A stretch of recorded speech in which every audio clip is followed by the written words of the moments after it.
pursuit as opposed to reigning and defending, getting that kind of weight off and, get that target set again and that pursuit again. It's been a little free.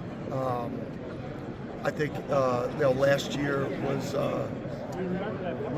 very valuable in terms of getting a reset. I think ego exploded last year. I think I didn't have my best year as a coach. I think both in terms of the way I led the group and the group that I put together, and then the way I handled myself and the team throughout the year. So I think I'm in a much better position to get the most out of my team last year. I think that there are a couple games that we left on the table, that I take responsibility for, and I'm going to have a better year as a coach this year and have an experience what I went through last year.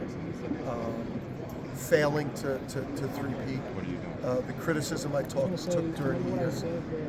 I think it has all made me a better coach, and I'll have a better year. What do you think about having a loss to learn from? Say that there's less pressure on you this time around. What do you think about having? I got you next. I got you. What do you say? Would you say that there's more pressure or less pressure now this time around following the season that you went through? Not as much pressure as last year. I mean, I had put myself in a pretzel before the year started. I mean, I had wound myself up. I mean, you saw Maui. I mean, you saw the monstrous intensity and maniacal egomaniac that was imploding on the island, let's say, right? So I'm in a state right now where I'm going to dial up the intensity and the energy, when I need it. But I do think that there's a calmness about getting back on pursuit as opposed to reigning and defending. That just has me in a better state leading the team. Whereas I'm not so obsessed. There's an obsession, but it's not quite at that egocentric level. Yeah, there was a moment last year where a few times kind of surpassed UConn into Peter's pedigree after he pretty much dominated that conference 2 years in a row. Those 2 losses and losing to Creighton in the semifinals of Big Ten. How does it feel to learn from those losses compared to learning from the wins you do have? Yeah, I mean, we lost a lot of games. I mean, we lost.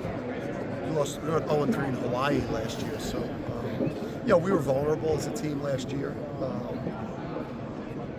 and I think that you're able to, when you have a season like that, focus on the areas where we weren't championship caliber.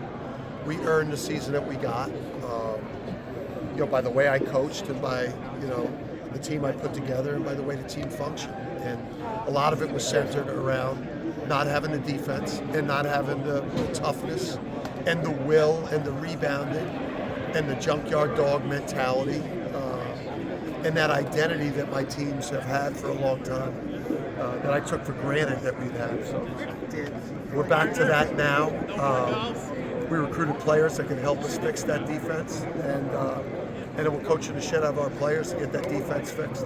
Dan, do you think the 2 teams, or you and St. John's, are kind of on even footing? Like Rick's first year, you guys were clearly better. Last year, they were better. Do you feel like the 2 teams now are on equal footing as you go into the year? I just think every year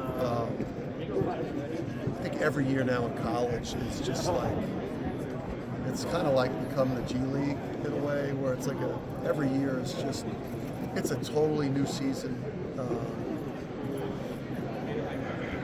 So many things fluctuate. I mean, I think you could see our flaws from when you first saw our teams play last year in the non-conference. You can see the areas where we were going to be exposed throughout the year.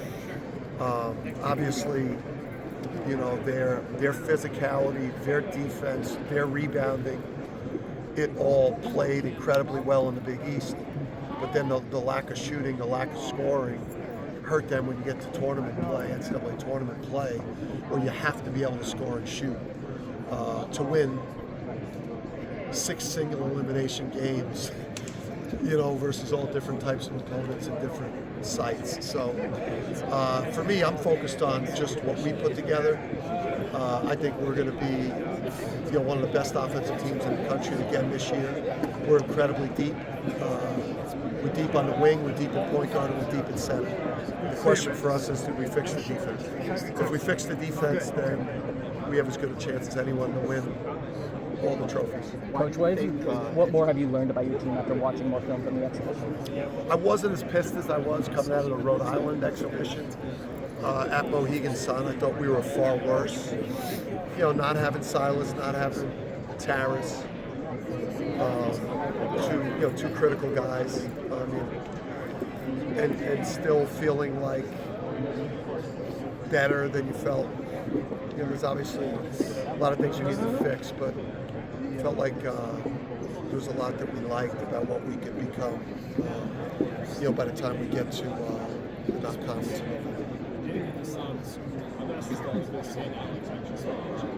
You were a player in the Big East, now you're a coach in the Big East.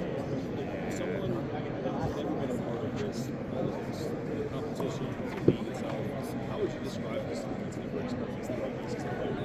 Yeah, I mean, the Big East is a different animal. It's the intensities, that the hostility in the opposing arenas that you go into, those environments, the physicality of the games, the way they get officiated,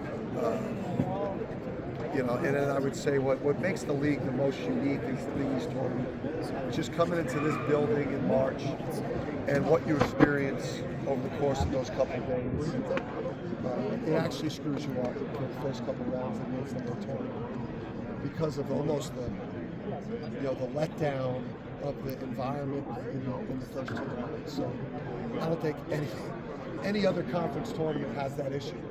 Most conference tournaments are an afterthought. Big East tournament is next to the Sweet 16, Elite 8, and Final Four. It's the best thing in college basketball. Daniel's off the bat.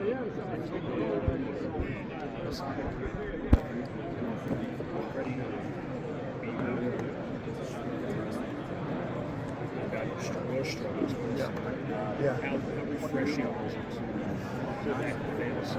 Yeah. For me, it's important to me to be an advocate, for mental health, especially with men, but for all human beings here. Just I've struggled a lot and got to some really dark moments, especially as a college student, and then in my, as a young father and as a young husband, struggling career-wise, financially, struggling relationally to deliver for your family, some very dark times.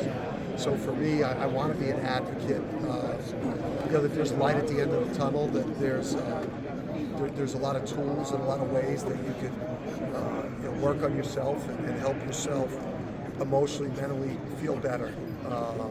Whether that's by finding your purpose or things like sleep, nutrition, exercise, relationships, meditation.